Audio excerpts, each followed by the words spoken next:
Azania made sure not to trample any plants as she made her way through the forest undergrowth. Around her, the forest glowed in various shades of green. There was warm, dark brown and cool, dry brown and birch white nestled amongst the green. The forest loam was soft, and from it arose herbs, grasses, saplings, and trees of all sizes, as well as mushroom and fungi. Soil edged along the half-decomposed tree roots that were covered in moss. Between the trees, she could see the sky as it stretched bright blue. It would be a lie to say she was at peace here. She still held on to the grief she felt of missing her friends who were more like family. She felt so bad about leaving them. Her heart was overcome with worry, but she knew they understood. This had been her chance to get free, and Azania had taken it. She loved her friends. More than life, she loved them. But she couldn't stand the rest of it all. She couldn't stand the demands of her masters, the way they looked at her, the way they talked to her, the way they yelled at her. She couldn't stand knowing that they were the people who took her away from her family. And she couldn't stand it when they bragged about her to their friends as if she was a shiny thing that they bought. She couldn't stand the crippling loneliness of that big house that swallowed her whole. She couldn't stand the quietness that enveloped the nights or the constant crippling pressure of work, and more work that enveloped the days. She couldn't fucking stand it. She just couldn't. The adults in her life saw her as no one, as nothing, as a shadow to be ordered around and used. And she hated it. It tore her up inside and left her screaming silently, drowning invisibly, bleeding in her mind and in her soul. But she was clever. She was good at lying. She was good at thinking outside of the box. She had a plan that took 3 long, arduous years to accomplish. She pretended to be a perfect, meek, submissive, broken girl.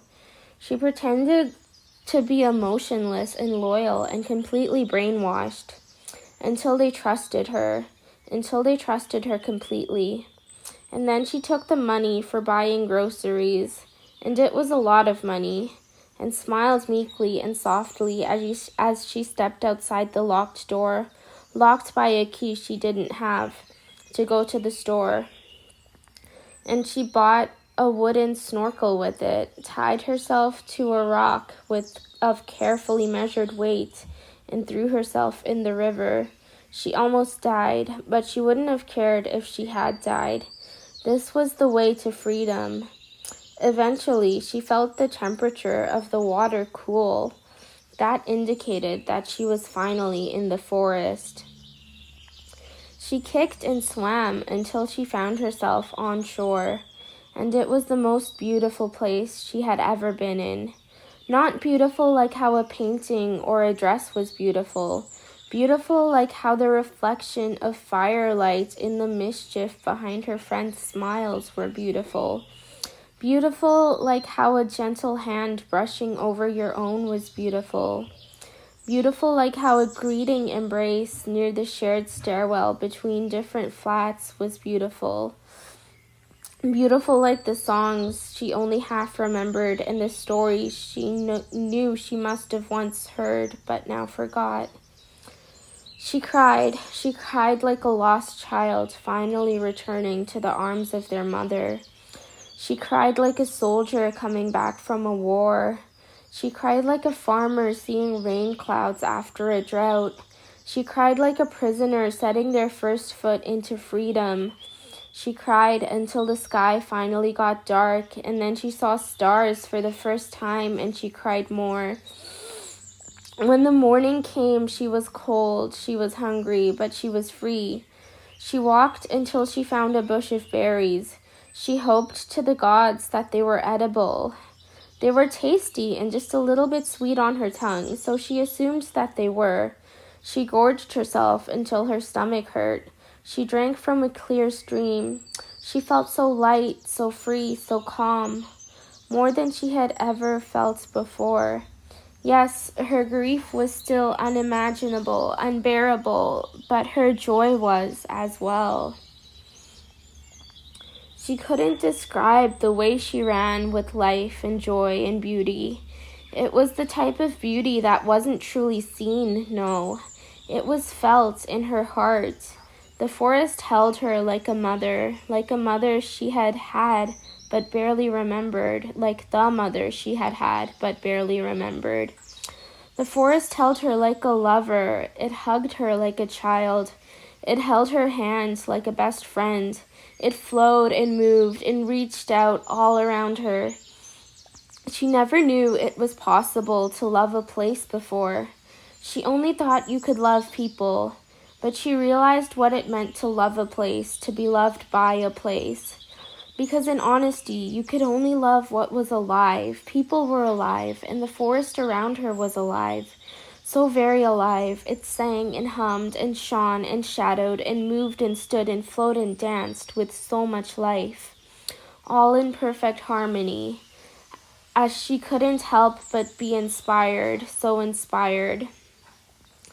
She was still full of misery, still full of grief. She was still beside herself with worry, with mind-numbing, crippling anxiety for her loved ones. But she was held more than she had ever been before. She was freer than she had ever been before. The forest nurtured her, nourished her, soothed her, loved her, protected her, and wanted her like a mother, and she couldn't even begin to process the emotions she was feeling right now. She thought that maybe she should be scared. There might be predators here after all. She had no clothes, no weapons, no rope, no knowledge of survival. According to all logic, she should die out here, but she didn't. She stumbled upon a berry patch every time she got hungry. She found clean, dry wood to make a fire, as well as rocks to ring it, and even spark rocks to start it. The stream was easy to follow. The day was neither too hot nor too cold. If she didn't know better, she would say that the forest was going out of its way to protect her. She had always believed in magic, and now she did more than ever before. She found a warm patch of sunlight on soft dirt and curled up and went to sleep there like a cat. She woke up, stretched out, and moved to find the stream so that she could fill her cupped hands with cool, clear water. Walking by the edge of the stream, she did, however, find a sight that brought fear into her. Pressed into the ground were the unmistakable tracks of a wolf. Well, she thought they were, at least, because they looked like a dog's tracks, but much larger. They didn't scare her in and of themselves, no. They seemed like just another part of the forest. But she knew what wolves were, and she knew what they were capable of.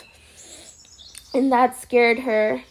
She knew it would leave her well enough alone if she avoided it. She made her way the opposite direction as the tracks. The day was cooling down now, just marginally.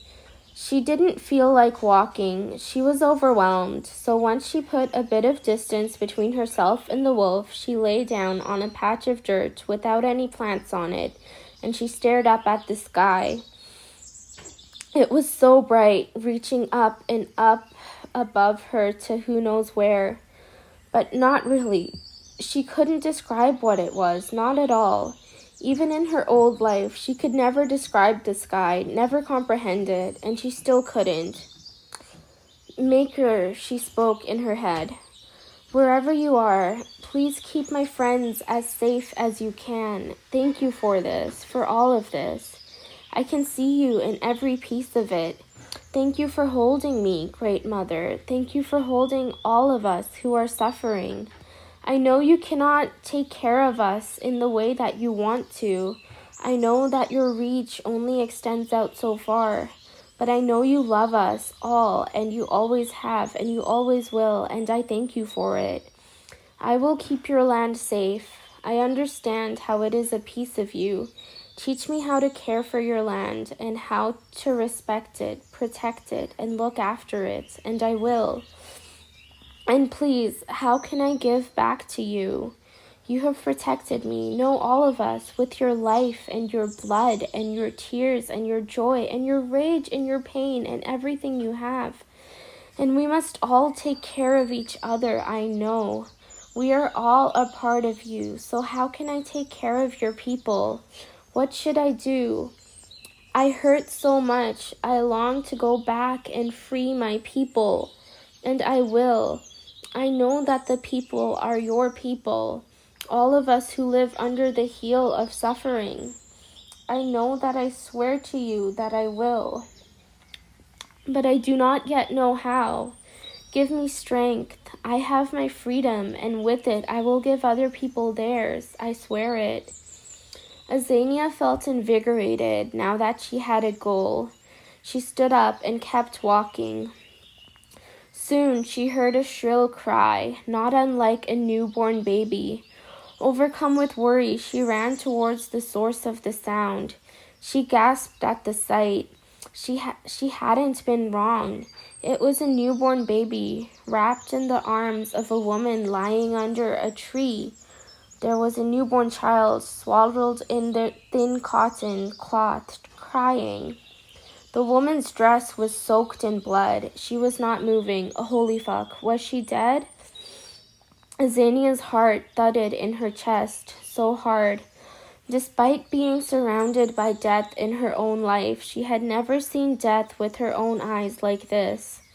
When she cried, they were not tears of joy or mixed emotions like they had been earlier that day. They were tears of pure, unshakable grief and sorrow. She knelt beside the child and mother, hearts lead heavy with sorrow. She touched a hand to her forehead, and then her lips, then her chest, and then reached out to hover it over their mother, offering a silent prayer for her departed soul so that she might finally be at peace and free now. Then she moved to quickly yet carefully pick up the baby, holding them softly in her arms. She cradled the baby girl. Well, they were probably a girl, and she would just assume they were until they said otherwise, in her arms and tried to get her to stop crying. But the baby continued crying. She quickly realized the baby was probably hungry. How would she feed the child? She had no idea. The child couldn't eat berries or roots or anything. The child needed milk. The child would die. She wouldn't be able to save her. The baby would die just as the mother had, and she wouldn't be able to save her. No matter, no, fuck, what would she do? She kneeled there, a newborn infant in her arms, panic racing like lightning through her heart, and she heard a haunting, piercing howl move through the air.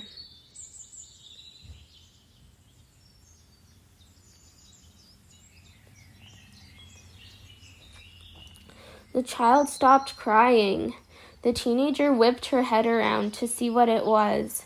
There, standing only a yard away, was a wolf with silvery fur and pointed ears. The wolf looked at them steadily, evenly. It was so much larger than she thought it would be. She could see how strong it was, how easily it could devour her if it wanted. And the child, she was very glad the baby had stopped crying. She held the child close to her, and she didn't dare move. Slowly, ever so slowly, the wolf stalked closer to them. Azania didn't dare move. The baby looked at the wolf with big, round, ember-dark eyes.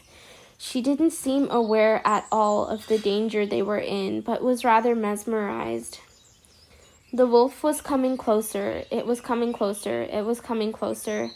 Azania was frozen. She could not move. Soon enough, the wolf was right beside them, its head just above their own. The wolf made no move to hurt them, just silently nuzzled its nose into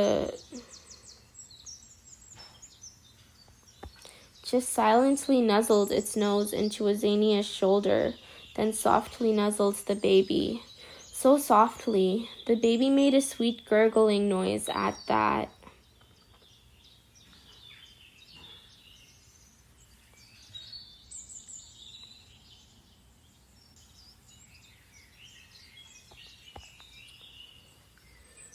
Azania was still afraid. Slowly the wolf stalked away, but only a couple of meters away, to a bush full of flat black berries. Azania watched it closely with wary eyes. The wolf took a bundle of stalks in its mouth and pulled them off the bush. There were stems, leaves, and a dozen or so berries that came with. The wolf then walked over with the berries in its mouth to Azania and to the child. Slowly it inched the berries nearer to Azania's face until the leaves brushed her lips. And it waited there. She slowly, tentatively twisted her mouth around a berry and bit it off its stalk. It was ripe and full of juice. The wolf stayed until she ate all the berries. Azania cradled the baby close as the wolf slowly crouched down to nuzzle the child. The baby looked at the wolf as she cooed. She was so cute. She needed food. The wolf nuzzled the baby again before lifting its eyes to meet Azania's for a moment. It lay down on its side and stayed there. Azania recognized this gesture from the way dogs at home would feed their pups. Was the wolf offering to feed the baby? Azania did not fully understand what was happening, but she was no longer afraid of the wolf. She didn't understand, but when she looked at the wolf, she saw a strange, beautiful sort of power, like lightning or a river rushing. She saw the sort of power and energy that permeated through the whole forest, electrified and pulled into the form of the wolf before her. There was something deeply, fiercely protective about it, something fiercely kind and nurturing, life-giving and loving. Nature was strange, the maker was strange, everything was. Azania was no longer scared anymore. She didn't understand, but she did feel it in her heart that this was where she was meant to be. This was what she was meant to trust. She laid the baby next to the wolf and held her as she drank. This was so strange, but it was what was happening. Once the baby was full and burped, she held her close and moved to stand up. The wolf stood up with her and trotted a few steps ahead of her. She followed it through the undergrowth, through the maze of green, and she thought to herself that this must be some strange gift from the Maker. Well, who was she to turn down a gift, especially when the baby needed it? What should she call the baby? She did not know. She knew names should mean something, that they should be significant. She knew the child was her salvation, her pathway to her destiny, whatever it was supposed to be. The baby was beautiful. She had huge, piercing eyes and warm skin the color of wood, right on the verge of catching fire. She had a small button nose and soft little lips and fingers that were so tiny. She had her destiny spread out before her, all the rest of her life. She was free, and Azania would make sure that she stayed that way. Azania would free everyone she could. Around her, the forest glowed like a haven as she walked carefully, making sure to keep the baby properly supported. The wolf walked slowly, keeping pace with her. The ground was uneven, but it was glorious. Soon enough, they got to a place near the crest of a small hill where there were about other adult wolves and four other adult wolves and four pups. They were sharing meat, and they all turned to look at Azania before they all came and nuzzled her. She moved to sit down, and they nuzzled the baby as well. She named the child Shayla. Shayla was a good child. She had eyes full of wonder and curiosity, empathy and kindness. She grew up strong, nourished in the love her birth mother gave her, the love Azania showered her with, the love her pack buried her in, and the love the forest blanketed her with. She was free, she was wild, she was happy, she was loud, she was inquisitive, she was caring, she was free to come into herself. Azania was grateful for her pack. They had adopted both of them as if they were family. They cared for her and provided for her and her child. The first year with Shayla had been very busy. She had always been feeding her with the help of their pack, or changing her, or washing her clothes, or rocking her to sleep, or soothing her. That was when she wasn't making new clothes to match her constant growth. And through all that, she had to find food for herself too. The pack provided furs for her from their kills. She just had to process them and put them together. The pack even gathered berries for her to eat. They all slept curled up together in each other's warmth. The next 2 years were much easier. The pack made sure Shayla stayed out of trouble. They took care of her just as they took care of their other pups. Azania had gotten so much better at putting together clothes. She also helped the pack hunt and looked after the pups. Her skills at running, stalking, tracking prey, and throwing spears had improved greatly. Shayla learned to talk, but also she learned to howl and bark and yip and chirp. She was full of questions once she started talking. She loved the stars. She was full of new ideas. Most of them were adorable and hilarious. She was afraid of rain. She loved snuggling up with her pack, especially with Auntie Silver, the wolf who found them that fateful day and saved her life. Shayla was like the spring, like a raging wildfire, and Azania thought she never saw a child so free before. Shayla was concerned with the forest and protecting it, with the wolves and protecting them, with the world outside the forest and what it held, with everything. The whole while she was thinking of ways to help her people who were still stuck in slavery back in the place she came from, the place that was absolutely her homeland, just as much as this place was her homeland. It wasn't easy escaping the masters.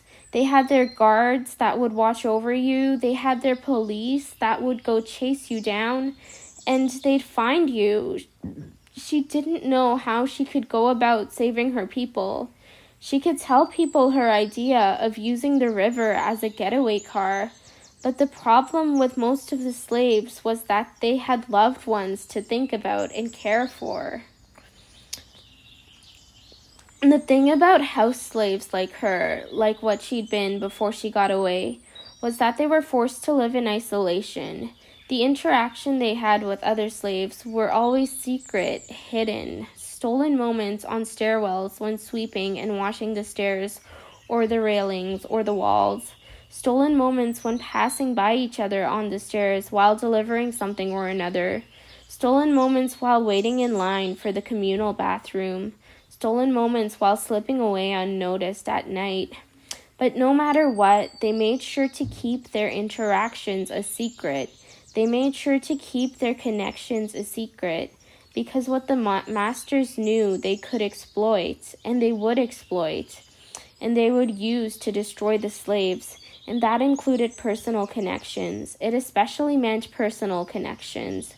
The masters thought less of house slaves than they did of anyone else, thought them incapable of love. So Azania knew her friends were safe. She knew of house slaves that had escaped before, and the slaves of neighboring houses were never hurt on their account. But that was not true with the other slaves, the farm slaves, the factory slaves, the mine slaves, the transportation slaves, the construction slaves. All of them were allowed to form close networks of family and found family and friendship, and the masters knew they had people they loved. This was a curse as much as it was a blessing, because while the slaves were often technically allowed to go to the market or other places without supervision, they were never ever able to escape. Because unless you could escape with all your loved ones, which was incredibly difficult if not impossible, the masters would kill your loved ones when they figured out that you left. Everyone would have to escape together or not at all, and she did not know how to do that. One day, Shayla was 4. The pack was out hunting. Shayla was with Azzy picking dark purple berries. These were the same berries that had played such a pivotal role in their rescue. They had been talking and joking around as Azzy kept an eye out on Shayla, who was wandering around more than she was picking berries. Well, she was 4. Mama. Yes, Shayla? Auntie White find big tree.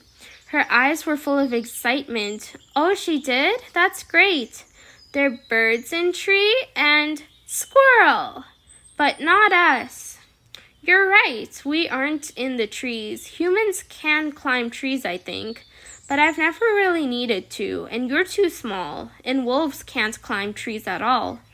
But why? She emphasized the why a lot. Because, baby girl, different animals do different things. Some animals climb trees and some don't. Some animals fly, some don't. Some go very fast, some go slow. Some live in the water, some live on land. Some live in the water sometimes, and sometimes they're on land.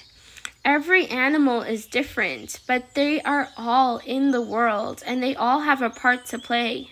Mama? Her voice was so cute. It always was. What? I got berries. Great job. Put them in the bag. She gestured to the shoddily tied together rabbit fur she put berries in.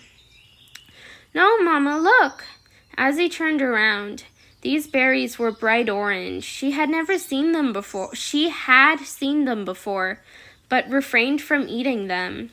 These berries she did not eat. But the berries she did eat, she had previously encountered outside of the forest. Occasionally, a bush would grow in an alleyway, and the slaves would eat from it in secret. Those berries were safe. These berries never grew outside the forest, and she had never encountered anyone eating them before. She didn't know if they were poisonous or not. Shayla, no, those berries are not good. Try once, please? She was really dead set on trying these new berries, wasn't she? No, Shayla, they could be dangerous. But they could be good. But maybe they're not. We already have so many yummy berries to eat. Mom, please. Azania knelt down to look into her eyes. She was young, but that didn't change at all the fact that she was a bolt of lightning sent from the Maker, and now her eyes seemed to glow with longing. Azania didn't know why, but this was really important to Shayla, and she knew what she was talking about. All right, but not right now. After we reunite with the others, yeah? Sure. Okay. They continued picking berries until their bags were full. Azania struggled to hold them all, but when Shayla asked for a piggy ride, she let her get on. Mama, are we the only humans? Shayla asked quietly, close to her ear. Her voice was solemn, almost sad. No, honey. But we are. I never seen other humans. Do you want other humans? Are you lonely? I like you, and I like the pack. They're family. I'm a happy pup, but I want to know. Shayla, there are many other humans. Maybe even 500 other humans. Wow, that's so much. Where are they? I never see them in the forest once. They're not in the forest. But the forest is home. Shayla, She hadn't planned on telling her daughter the truth so soon, but she couldn't lie. The other humans are trapped in a place far away from the forest, and they're very sad. They have to work very, very, very hard. Too hard, with not enough rest. And you, me, and the pack, we work so that everyone has what they need to be healthy and strong, right? They have to work for no reason, just so that the big, mean, bad guys can have stuff they don't need. Mama? Yes? We have to save them. We have to bring them to the forest. The forest is nice. They can be happy, safe from the bads. Azania's heart stopped. She wanted to, oh how she wanted to, but she didn't know how. They walked through the symphony of life until they found where Uncle Blue Silver was taking care of the pups. Shayla let out a jubilant yip and immediately went to play. Azania crouched down and cuddled and snuggled the pups. After a while, she let go to do some solo hunting. The sky was electric blue with twilight when Azania got back to the pack with a deer slung over her shoulder. She let the pack feast on the meat while she feasted on berries and then gathered the discarded furs for washing. Finally, she got Auntie Silver's attention. She held out the orange berries in her hand to see what the wolf would do. To her surprise, Auntie Silver did nothing. She brought the berries closer to her own mouth slowly and then swallowed them under the light of the moon. They tasted a tiny bit sour, a little bit spicy, not her favorite taste by far, but they would make good seasoning. She didn't feel any different though, and she didn't feel any different when she fell asleep on the ground, surrounded by warm bodies, with her baby in her arms. She woke up feeling strangely groggy. "Mama!" she heard Shayla yell as the small child flung herself into her. A couple of wolves also trotted up to her. "What? You were asleep for 4 sun cycles." Well, damn. Azania had no idea. She knew now how she'd free her people. Azania walked through the undergrowth, making her way to the edge of the forest. She had a bag full of dried berry powder. She held it carefully, making sure not to spill any. She knew she needed the cover of darkness, the cover of night to cloak her during her journey. A young woman wrapped in shoddily tied together animal pelts was sure to raise more than a few eyebrows and end in her arrest if she was discovered. She might still be discovered anyways, but her old clothes were ripped and worn and lost, and her mission was more important than anything she had ever done. It didn't matter how dangerous it was. It didn't matter how terrified she was. She had to free her people. This was her chance. She had sought out Auntie Silver last week, as the sun was dipping below the horizon and the sky was painted with fire. They nuzzled and cuddled a bit. Azania kneeled in front of her. She asked, "Auntie Silver, I'm going to go back to free my people. I'm going to bring them into the forest. Do I have your blessing?"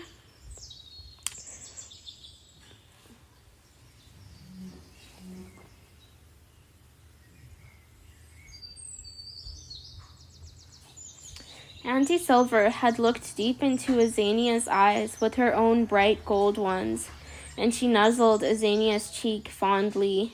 Then she lifted her head and howled into the burning sky, rich and bright and strong and triumphant. Azania smiled. "Thank you, Auntie," again.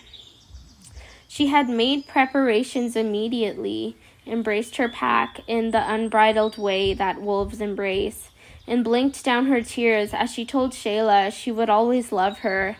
And then she walked into the twilight, knowing how much Shayla would miss her.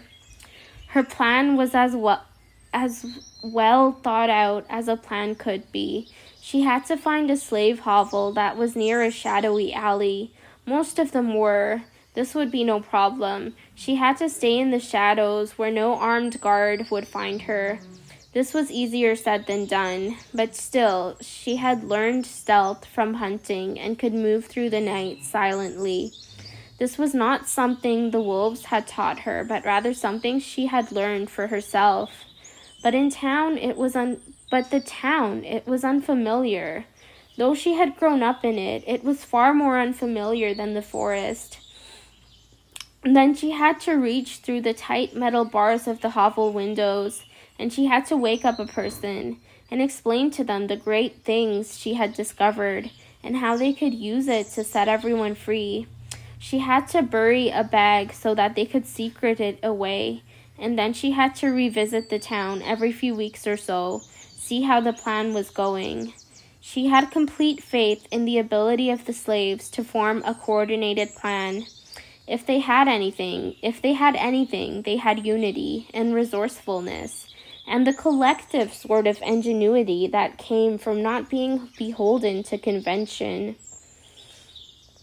She felt hope. The forest and her new family flowed through her soul and pumped bright in her veins, and her love for her old family that she never really left, not in her heart or in her soul, burned through her entire being. She was a shadow under the moon, but she was also a torch lit with fire, and she was ready to die for her cause. She would miss Shayla and the rest of her family. Like the earth misses the rain during a drought, she would miss them. But she knew Shayla would be cared for, and she knew she couldn't leave everyone else to suffer. She silently prayed as she walked through the familiar forest. In a few short years, how on earth had it become so familiar to her? How on earth had she grown to trust and depend on it so much? How on earth had she grown to love it more than life itself? No, she hadn't grown to love it. She had loved it the moment she had set foot within its arms. She had loved it for longer than she'd been alive, and she had a duty to fulfill. The slaves were children of the forest, just as she and Shayla were. They were meant to become free, just as she and Shayla did. The forest wept for its lost children, and Azania was the one tasked with returning them. She prayed as she found herself getting closer to the edge. The stretch that separated the forest from the town was within sight now. Fear clenched in her heart hard. She was loath to leave. There were so many terrible memories tied to that place, so much pain and suffering, and there would be more if she wasn't careful enough. She didn't want to go back to slavery. She didn't want to risk everything. She didn't want to leave.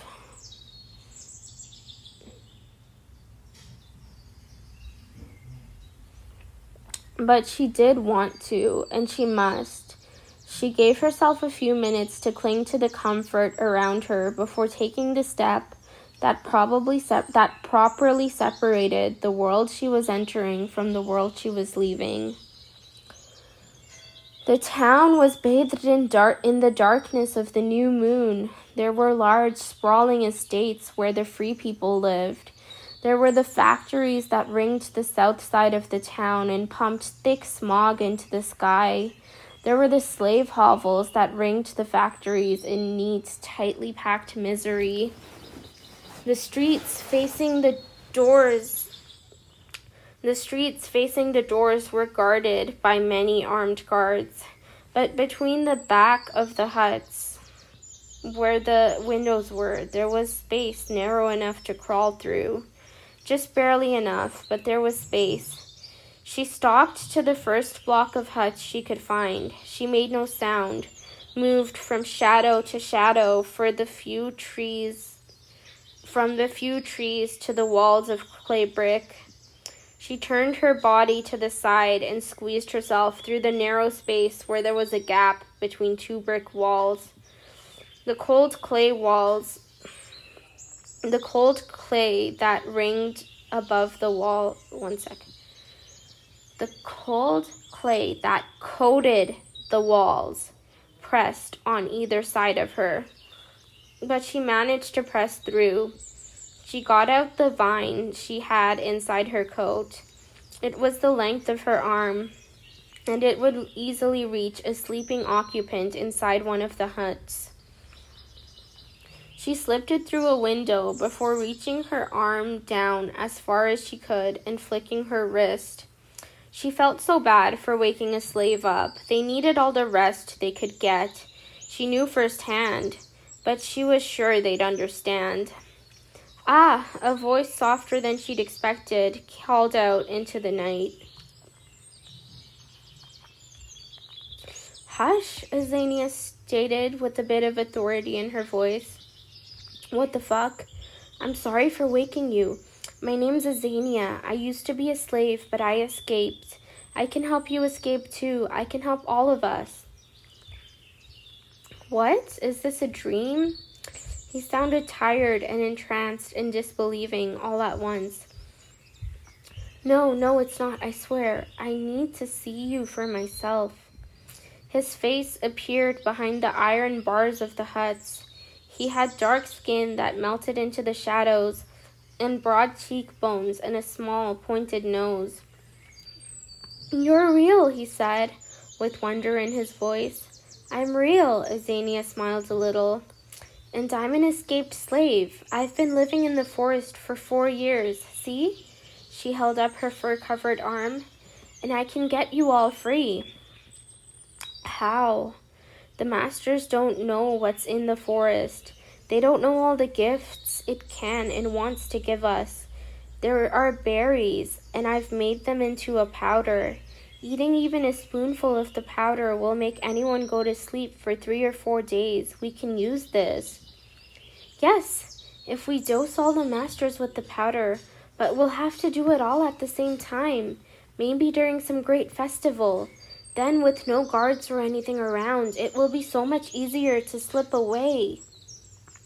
Yes, but what about the door locks? If we poison them during the festival, that means that the doors will be locked. And also, there will still be guards around.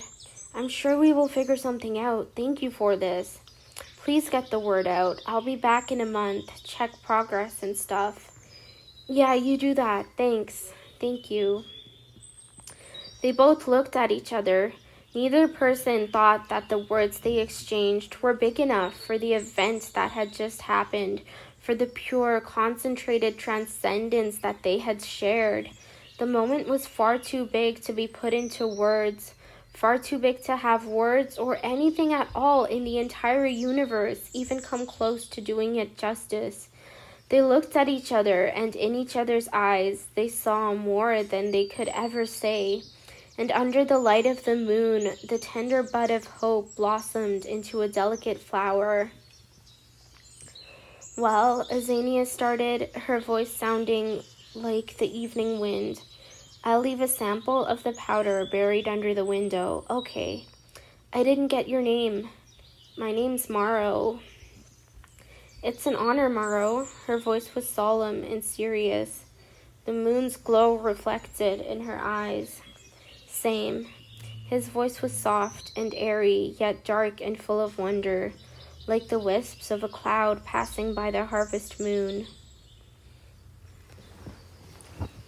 The boy told the slaves who lived near him, his voice all quiet whispers.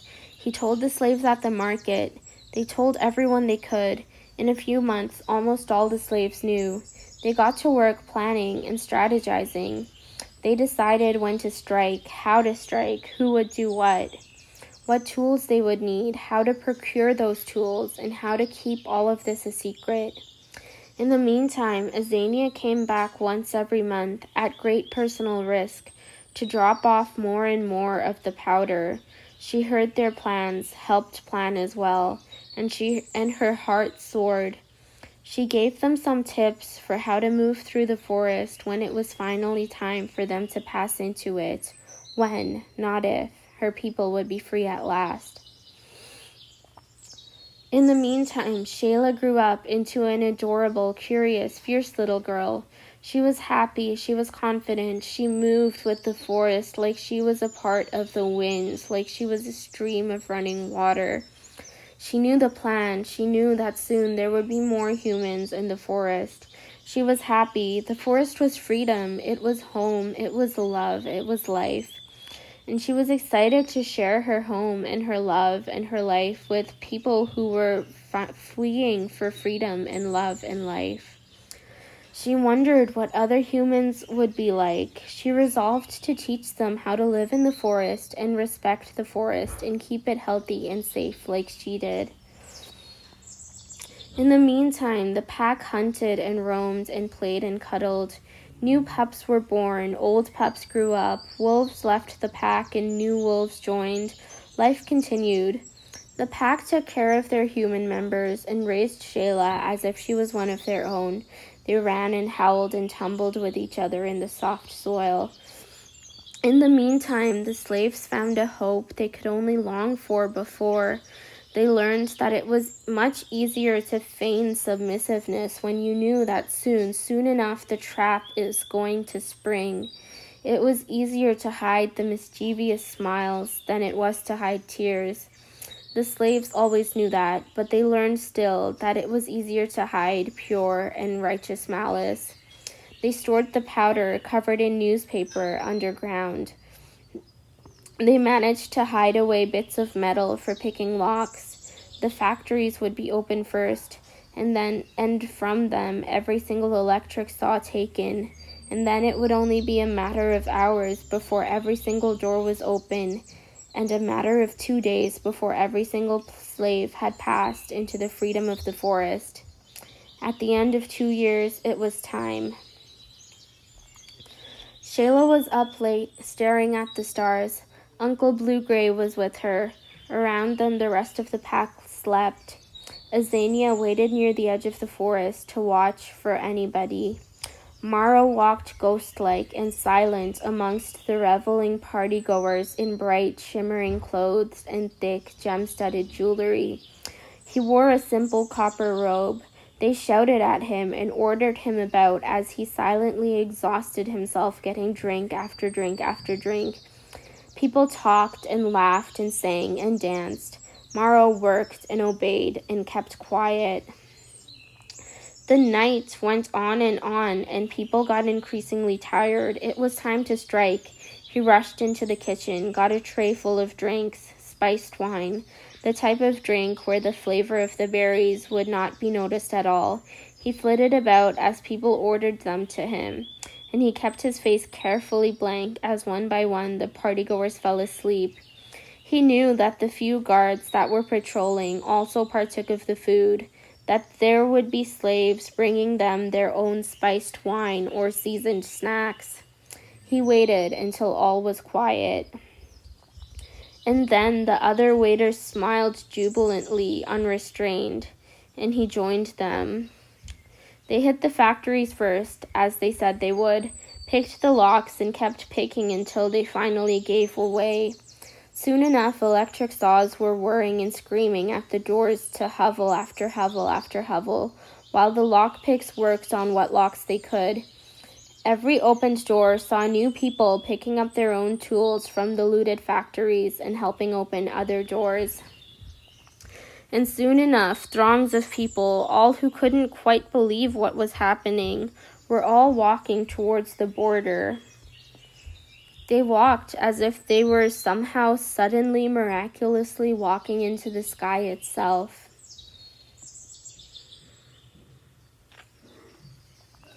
Azania knew a lot about how to live in the forest. She taught the others. Shayla knew even more somehow, despite her young age. She had grown up in the midst of the forest for her whole life.